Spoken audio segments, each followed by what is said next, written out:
नमस्कार बच्चों, कैसे हैं आप सभी लोग। उम्मीद करते हैं कि आप बिल्कुल अच्छे होंगे और आप लोग पढ़ाई अपना अच्छा से कर रहे होंगे। इस उम्मीद से लेकर हम आए हैं आज एक ऐसा टॉपिक, आप लोग बिल्कुल टॉपिक को ध्यान दीजिए, अभी मेरी बातों को सुनिए। आज हम लाए हैं एक ऐसा टॉपिक जो कूलम का नियम है, वो हर एग्जाम में हर साल मतलब विविध प्रश्न लेकर आएंगे हम। हर डे फिजिक्स 12 का एक टॉपिक लेकर आएंगे, उसके बाद आपको न्यूमेरिकल बताएंगे। तो आज का जो हमारा टॉपिक है वो कूलम का नियम है, जो कि खत्म हम लिख दिए हैं 12 फिजिक्स कूलम का नियम। और ये नियम, आप नियम पे अभी बिल्कुल ध्यान ना दे और इधर हमारी बातों को आप अच्छा से सुनिए कि हम क्या बोल रहे हैं, ठीक है।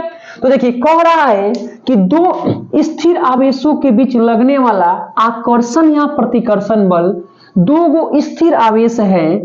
तो सबसे पहले हम क्या करेंगे कि दो गो स्थिर आवेश ले लेंगे, यानी एक Q1 ले लिए और एक का ले लिए हम Q2 ले लिए।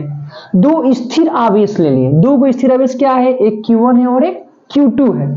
दो स्थिर आवेशों के बीच लगने वाला आकर्षण अथवा प्रतिकर्षण बल उन दोनों आवेशों के गुणनफल के समानुपाती होता है।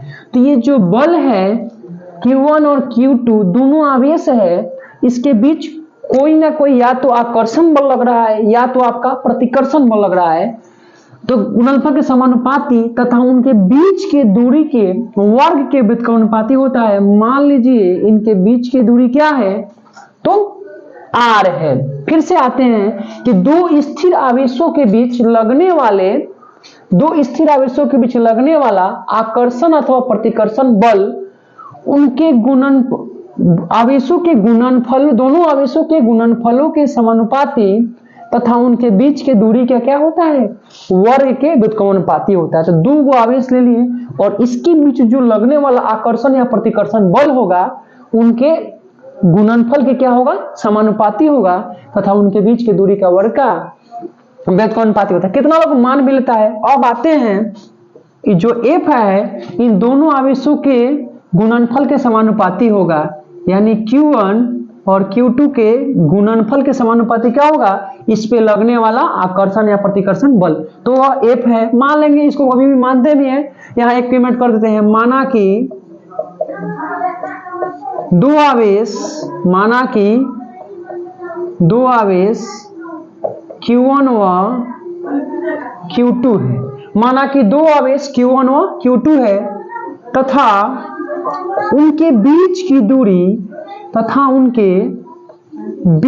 दूरी क्या है, R है। तथा उनके बीच की दूरी क्या हो जाएगा, R हो जाएगा। तो प्रश्न कहता है कि दो स्थिर आवेशों के बीच लगने वाला आकर्षण या प्रतिकर्षण बल यानी F उन दोनों आवेशों के गुणनफल, तो पहला आवेश और दूसरा आवेश, दोनों आवेशों के गुणनफल के समानुपाती होता है। तो इसको हम लोग लिखेंगे समीकरण 1।